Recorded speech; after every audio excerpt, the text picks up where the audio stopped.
How do you put money into an individual retirement account, commonly referred to as an IRA? Or should you put your money into a Roth IRA? How much should you contribute?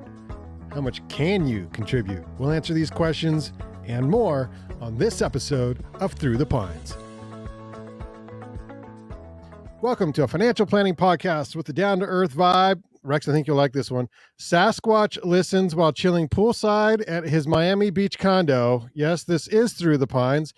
Let's bring in and introduce our financial wizards this week from planwithbaxter.com. The Rex Baxter and Brandon with a Y Smith here at the top of your screen. Gentlemen, how are you doing? Doing great. Thanks for having us as always. All right, so let's dive right in. We're talking about IRAs. How do you put money into an IRA? Do you go to the bank and say, here's $20, don't put it in my savings, put it in my IRA? How do you put it in an IRA? What is that? So you can certainly do that. You can have an IRA, an individual retirement account, at virtually any financial institution. Almost all of them have retirement accounts available, and you can deposit a check. You can move money from, a bank account or an investment account over into it. You can't move securities typically from one account into an IRA. It has to go in as so to say, cash or as liquid. But you can virtually move any money you want into an IRA account. Okay, and so what is an IRA, an individual retirement account? That's a great question. So an IRA is simply, the way I like to explain it is, it's simply an account that you can save money for retirement in a tax efficient manner. And then we've got traditional IRAs, we've got Roth IRAs, and going into the differences of those. I will say though, oftentimes clients are surprised when I tell them, oh yeah, like as long as you qualify and you meet these certain criteria that we're going to go into, I can literally be sitting with a brand new person in front of me and have an IRA or Roth IRA open for them 20 minutes later. I mean, it's that easy to set up and establish. We connect your bank account, we just pull money right into the IRA. And so really the question isn't so much how difficult or how do you do it, so much as which IRA makes the most sense, or do IRAs make the most sense for you at all? And do you qualify for it? Sure. So let's talk about the different kinds of IRAs, Roth IRA versus traditional IRA. What are the differences and why should I use one or the other? So I think the basic differences between the two is on a traditional IRA, you can put in two different money types, if you will. You can do pre-tax money, meaning that it goes in and then you can take it as a tax deduction on your taxes, would be one way in a traditional IRA. Or you can do what's called an after-tax contribution, to where you don't get the tax deduction and it's just moving the money in after tax. And so that's on the traditional IRA. And we'll talk a little bit about why somebody might do an after-tax contribution versus a pre-tax into a traditional IRA. And then on a Roth IRA, it's all after-tax money, meaning that you get no tax deduction on the front end for putting money into a Roth IRA. So those are in general, kind of a descriptive of the two, the money types that go into the IRA accounts. Okay, Rex, repeat that last line because it glitched out. The internet glitched out. It's probably the flash flood warning there. We do have, so in my area, we do have a little flash flood warning in southern Utah at the moment. And so we're kind of in the monsoon season, I guess, where we get rain for about 3 or 4 hours and you get floods going down these slot canyons. It's wild. And kind of chases everybody out. So it's kind of wild. So anyway, I was just saying that those are the different money types that you can put in, because I always kind of laugh, we'll get a client that comes in and sits down with us for a meeting. And I'm like, so did you, what have you done for IRA accounts and contributions? They're like, oh, I went into the credit union and I bought an IRA. You did what? You bought an IRA. Well, you don't buy an IRA. An IRA is an account type, like checking is an account type. Savings account is an account type. Brokerage is an account type. And an IRA is just a shell. It's just an account type. And inside of that shell, you can invest in virtually anything you want. You can buy CDs, you can buy stocks, mutual funds, bonds, whatever you want within reason. And so I always kind of chuckle when they say, "Oh, I bought an IRA." Yeah. So You probably overpaid if that's the case. yeah, That IRA. Well, right. yeah, you're really not. I mean, obviously, sometimes there are account fees, depending on the account you open up. But really, there's not a cost to opening an IRA. It's a type of account, right, that has different taxation principles in it. And so, I mean, one of my number one pet peeves of all time, and you wouldn't believe how often I've come across it, where people go to a bank. It's always a bank, and they go and they open up a Roth IRA. And the benefit of a Roth IRA is tax deferred or tax-free growth, right? You never get taxed on the growth of the account. And they'll go to a bank, they'll open them a Roth IRA because they've heard of Roth IRAs, and Roth IRAs have all these great features. And then they invest in a CD, right? Inside of these IRAs, you can invest in whatever you want, from gold to stocks to bonds to CDs to cash. And we'll go into more of those. But they'll buy a CD that's earning nothing. And so, you get tax-free growth, but you don't get any growth. And so it's basically useless. And so it's kind of an interesting, often it's amazing how even at some financial institutions, you can tell there's not quite the financial planning side of it going on, where they don't understand why you would use a certain account. Okay, so so I guess I could just open one. So what are the benefits of using a financial planner then, instead of just me going to the bank and doing it myself? The number one reason you use a financial planner is to make sure you understand why you're doing the IRA. Because ultimately, do we want to do traditional IRA, which is pre-tax? We take a tax deduction, we reduce our taxes, and effectively defer the taxation until retirement. When we pull the money out in retirement, it's going to be taxable to us as income. So you have to ask yourself the question, do I want to pay taxes on it today, or do I want to defer that taxation until I'm in retirement? And the answer to that question is different for different people, right? It has to do with where's your tax bracket today, where's your tax bracket going to be in retirement. And so as financial advisors, not only can we, run through the limitations of, are you eligible to make this type of traditional or Roth contribution, but also, what's in your best interest? Do we want, because it doesn't matter to Rex or I whether you do traditional IRA, Roth IRA. We're just trying to figure out from a tax perspective, what's going to be in your best interest. And it actually is, I hear all these analogies. Do you want to be taxed on the seed or the harvest? Ultimately, 10% off the front's the same as taking 10% off the back. And so the question you have to ask yourself is, am I in a higher tax bracket today, or am I in a higher tax bracket in retirement? And unfortunately, we don't have a crystal ball, right? We don't know what government tax rates are going to be. We don't know what your future income is going to be. There's plenty of variables. But through financial planning, and sometimes even just through a simple 5-10 minute discussion, we can get a really good idea. Does it make sense? Are we going to be in a higher tax bracket later on or today? Just generally speaking, right? If you're young, you're in your younger earning years, your income's maybe not at its highest point, Roth IRAs tend to make a lot of sense, right? Especially, if you're married, filing jointly, household incomes below, about $109,000. Give or take, you're likely in the 12% federal bracket. At that point, that usually makes a lot of sense. Let's do Roth IRAs, pay the tax today, right? We're not going to get an extra tax bill, but we're not getting a tax break either. So we put it in, let it grow tax-free. Now, if you're in your later earning years, let's say you're, in your 50s, and perhaps you haven't saved enough for retirement. And so in retirement, you're likely going to be pulling money out, and your income's going to be dramatically less than it is today.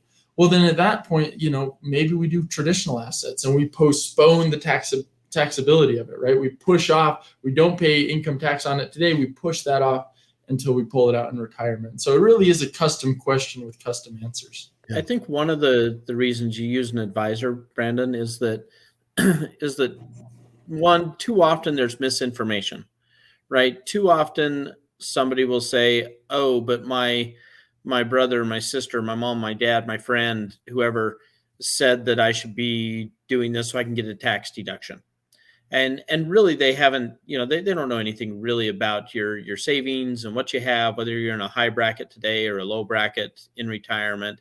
But it's just something that they're saying because that's what's right for that person. And they're trying to help you. They're doing it with great intentions, but they're just telling you what they're doing, and therefore you should do it too. And that doesn't always make the most sense. And then sometimes they'll get partial information. They'll read an article, their accountant will kind of say something, something along those lines to where they get part of the information, they remember part of the information, and they're like, oh, everybody should be doing a Roth. Well, no, everybody shouldn't necessarily be doing a Roth IRA. Some people should be, and some people should be doing a tax deductible traditional. And so I think that's why you use an advisor, is to look at your individual facts and circumstances and see what is right for you. Okay, so let's say I'm at the bar and I'm bragging that I have a Roth IRA, and but it's not as cool as an IRA because somebody next to me knows more than me about what's going on. Who is this person that has an IRA? What is their life like that they should have an IRA and not a Roth IRA? So that's a great question. And so lots of times, again, that comes down to tax brackets, and it comes down to your perception of where you think your tax bracket will be in the future. And we can project out, your income, we can project out your deductions, we can project out current tax rates, but nobody knows what Congress is going to do. Nobody knows if Congress is going to raise tax rates or lower tax rates. We all have an opinion of what that might look like down the road. I think at the end of the day, you really want to know. I mean, if you're, married filing jointly and you make, $150,000 a year, that's going to put you in the 22% federal bracket. Well, if in retirement, you're dealing with Social Security and you're dealing with a smaller pension or a smaller retirement account, and your income during retirement may drop down to 60,000 or 70,000, then you're only in the 12%. So I'd rather get the tax deduction today and save 22% and then pay 12% in retirement, and therefore saving 10% on my taxes. Does that make sense? Yeah, a little techie, a little in the weeds, but yeah. Often, right? Oftentimes clients will have both, right? They'll have a traditional IRA and a Roth IRA. In fact, if you've participated in a 401k plan and you've made a Roth 401k contribution and you retire from that plan, choose to roll those assets over from a 401k to an IRA, you're actually going to have two different contributions, right? Your personal Roth contributions will be in a Roth IRA, but the employer match is always pre-tax, and so that's going to be in a traditional IRA. Okay. And so at that point, you'll have both. Can you just explain the difference between Roth and an IRA? Or sorry, 401k. Roth and a traditional? Yeah, a 401k and an IRA. Yeah, great question. Yeah, so one of the main, and there's a lot of little nuances, but the main difference is a 401k is going to be an employer-sponsored plan.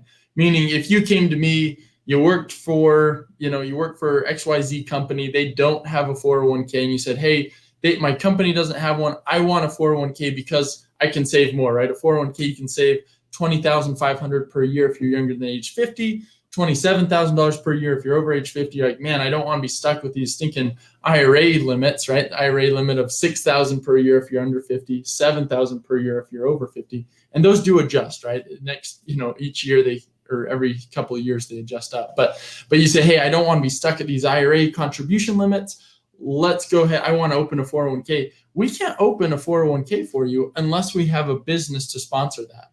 Now, if that's the Banyan Collective business and you're the only employee, we can still do that. We can open a 401k for you and have those higher contribution limits. But just your regular everyday citizen that does not have a business can't go out and open a 401k. Sounds good. Rex, let's say I have a van.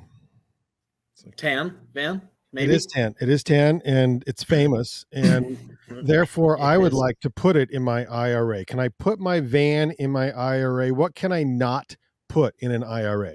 So there's a lot of things that you can put in an IRA. I'm not sure that you can put a tan van necessarily in your IRA, or that you would want to, because we could get it in there.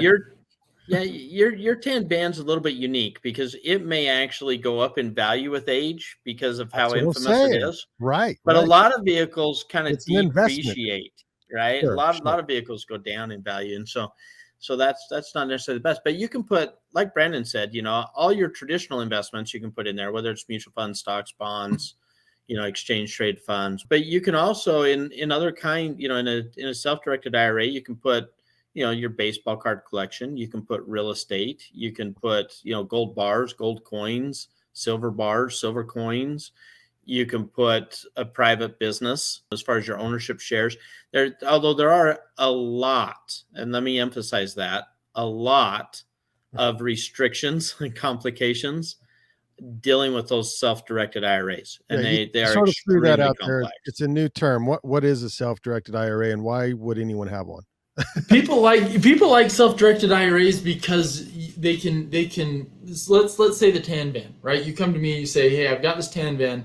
It's not worth a lot today, but it's going to be worth a lot when it, when this really blows up. And so I want to put this tan van in a Roth IRA so that it has that tax shelter as it grows. You can do that, but then let's say you're driving your tan van around and all of a sudden it breaks down and you've got to put $10,000 into the tan van to repair it. You can't just put $10,000 into it because that would technically be an IRA contribution, and you can't contribute $10,000 per year. Wow. And now that's obviously a ridiculous example because it's a van, right? But for real estate, it becomes a very real issue. If you got a house that's owned by an IRA and all of a sudden you've got to put a roof on it, you can't just go put a $20,000 roof, right? That's a $20,000 contribution, increasing the value of it. And so why do people put it in their IRA to begin with then? Why would you put a house in your IRA? Tax benefits, right? You can grow it so then the appreciation is tax-free.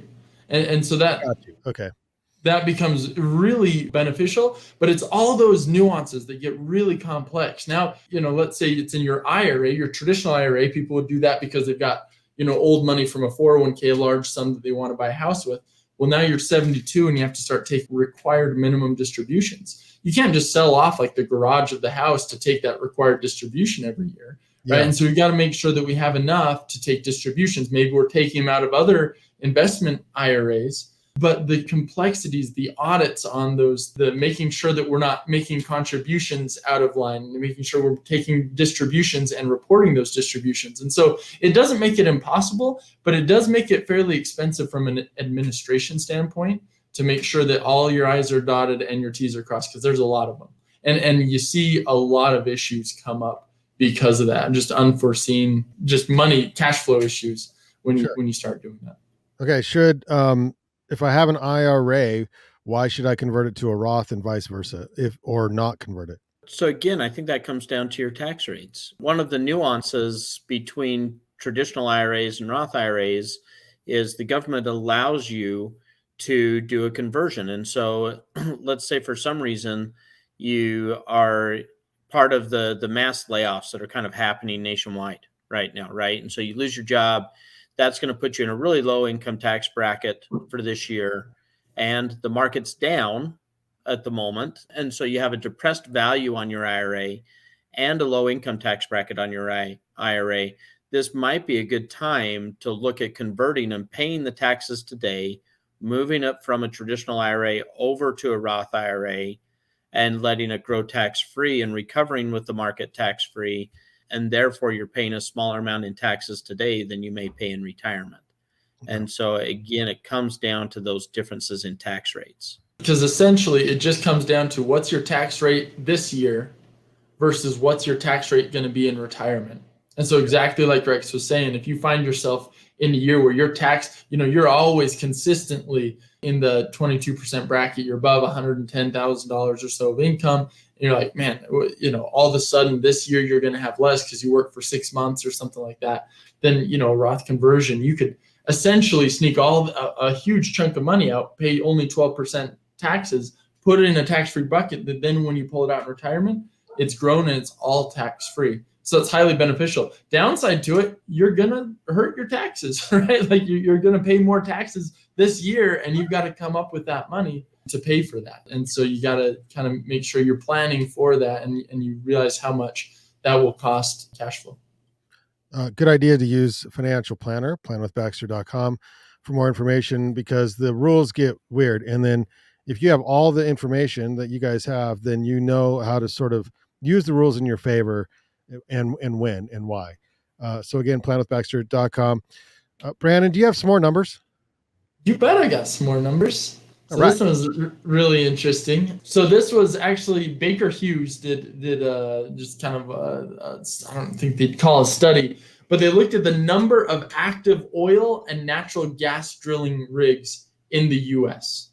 And so they looked at it right as, the pandemic was starting to shut things down. So this is March 13th of 2020, as the day President Trump declared national emergency due to COVID. At that time, in March of 2020, we had 792 active and operating oil and natural gas drilling rigs. Rig count is kind of one of those things analysts use to say, how much are we producing? How active are we at drilling? So we were at 792 in March of 2020. That number fell to a pandemic low of 244 operating rigs 5 months after that. Yeah. I mean, that's a dramatic decrease. And why did it decrease?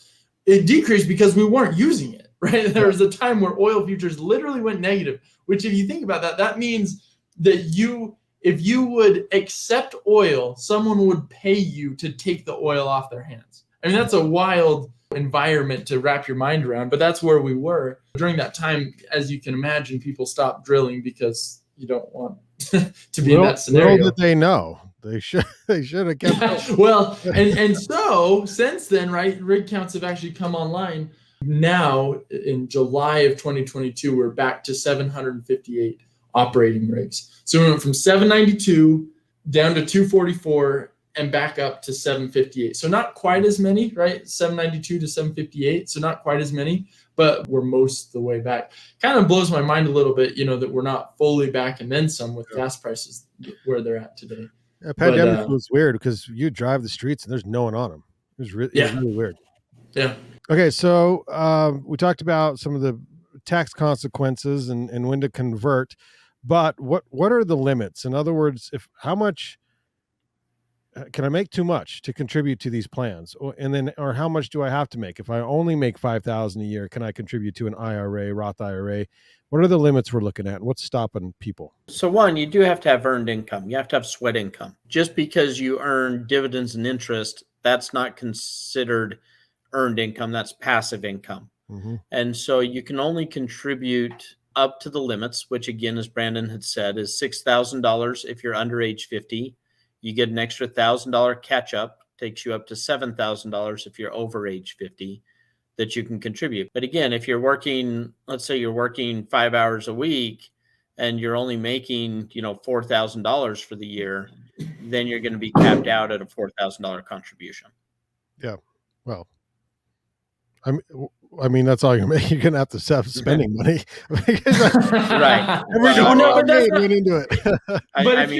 That might be an example of somebody that has a sugar mama, right? Or a sugar daddy. Oh, I see what you're saying. And so, you've brought that up in the past. Or you're retired, you've got plenty of passive income, you're getting Social Security income, you want to make an IRA contribution, and you're doing this little part-time job, and all you're making is $5,000 a year. Well, we can then take that $5,000, make a contribution to save it for later if you've got extra money. So there are scenarios. The other thing is the top end of that, right? The other side of the spectrum is if you're making too much. So Roth contribution eligibility, if you're married filing jointly, and it's actually a phase out. It's not a direct cutoff. You can, but it starts phasing out at $204,000. And this is as for 2022. Sorry, but at 200 or joint. Sorry, joint. So married filing jointly, household income. Once you hit $204,000 per year, it's going to actually, instead of making $6,000, it might be $500 or $5,500, right? And it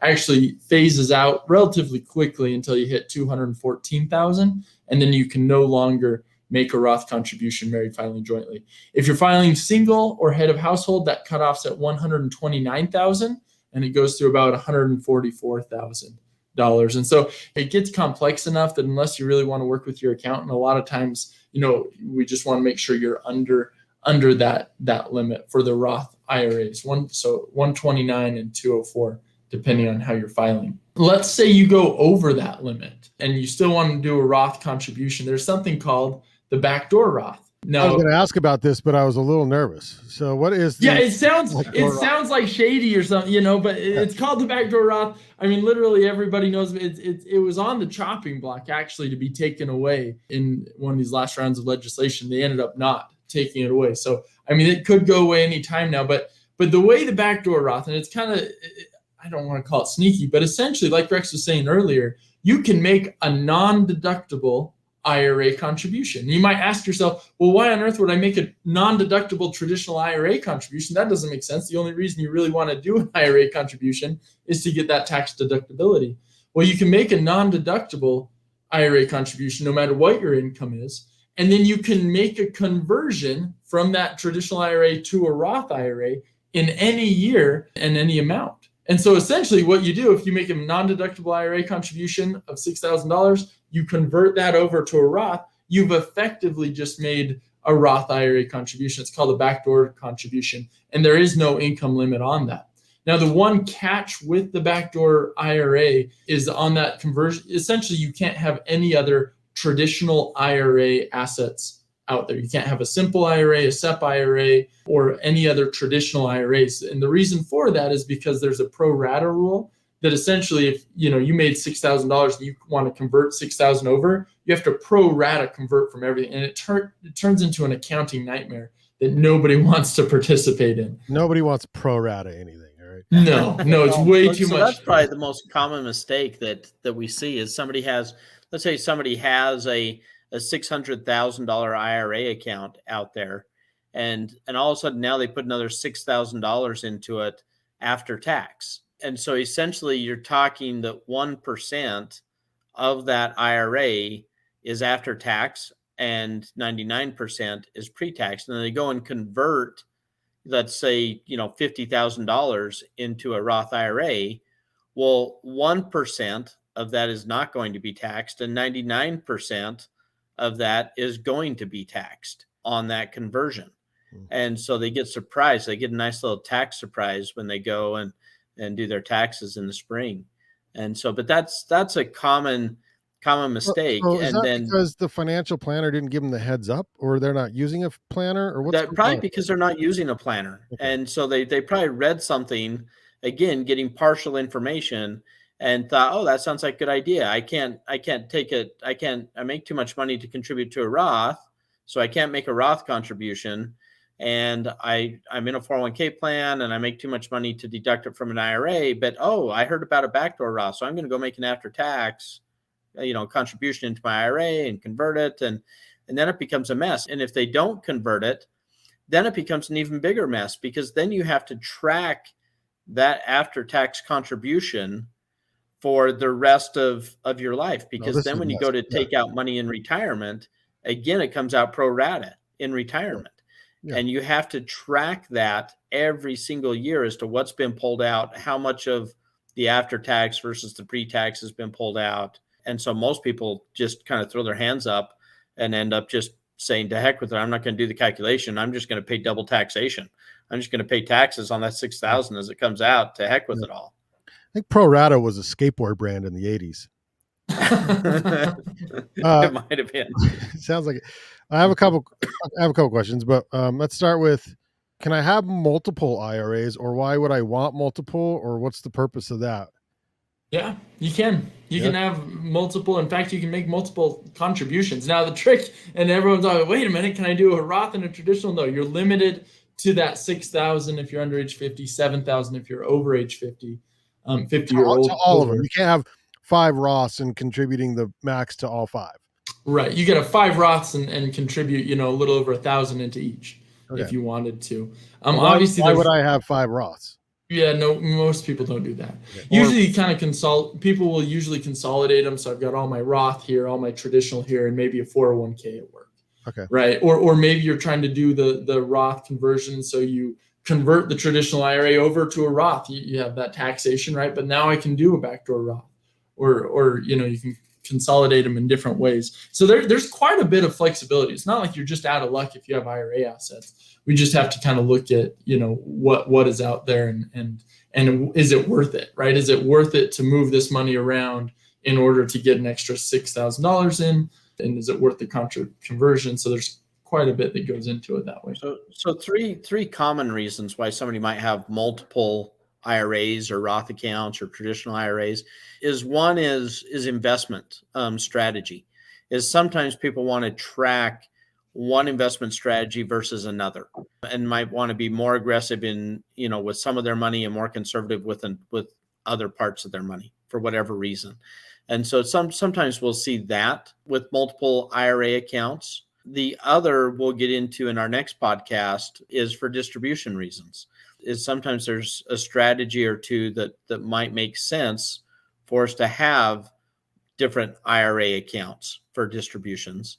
And then the third thing we see, and again, this comes back to, those people out there that come to us and say, hey, I bought an IRA, is lots of times at some of the financial institutions, like a bank or a credit union, when they go in and they buy a CD inside of an IRA account, they'll set up a separate IRA for each CD.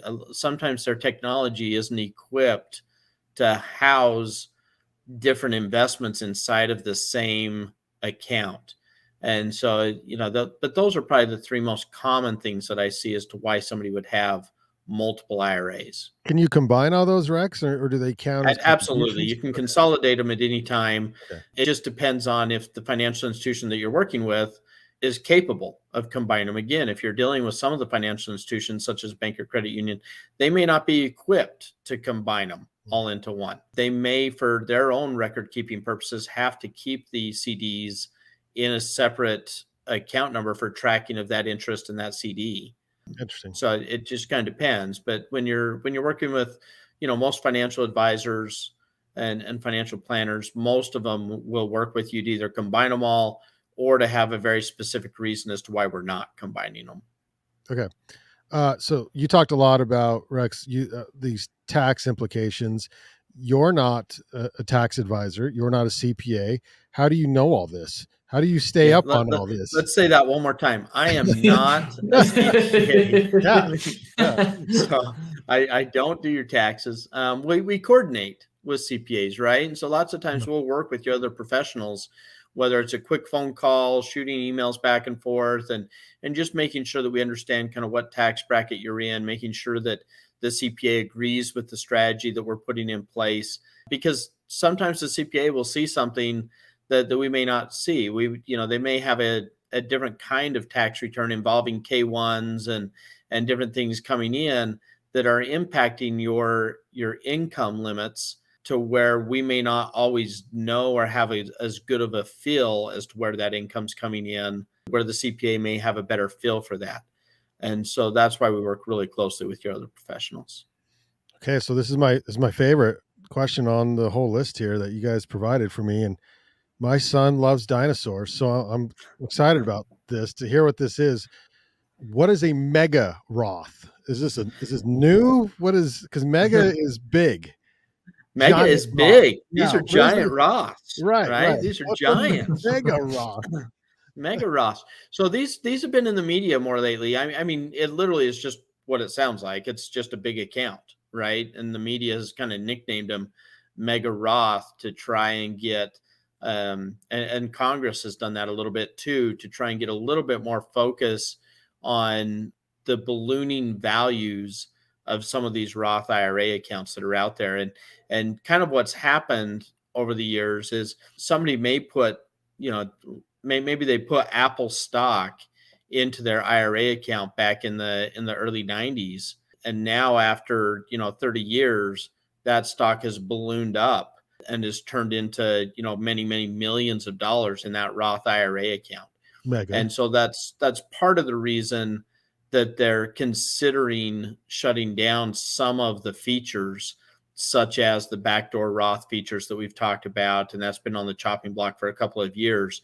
They haven't done it yet, but a lot of people are anticipating that at some point in the next few years that they may shut down that strategy, because they're trying to limit that benefit. Because if we don't want you get extreme people to growth, get wealthy, it's a terrible idea. Terrible idea. It's a terrible idea. Right. These darn investors, Thank capitalists. making money. out there. That's Terrible right. idea. What are we But thinking? it's not a tax advantage. It's not an actual Roth. It's just a phrase of a Roth that had made a lot of money. It's just a description of a Roth. It's a Roth IRA that has a lot of money in it. Right? Okay. Do you have a mega Roth, Rex? Well, compared to some, yes, and compared to others, no. So it's all relative, Brandon. It's all relative. Very good discussion. Thank you, gentlemen, for more questions with these two on IRAs, Roth IRAs, conversions, 401k conversions, IRA conversions, all those things. Planwithbaxter.com. Okay, so you have money in a Roth. Now, how do you get it out of the Roth? When can you take it out of the Roth? Can you use it as a down payment on a house? What are your options? There's a podcast for that. It's our next episode of Through the Pines. So we'll be right back with that. In the meantime, thanks for watching or listening to this episode of Through the Pines, reminding you to use yesterday's dollars to finance tomorrow's dreams.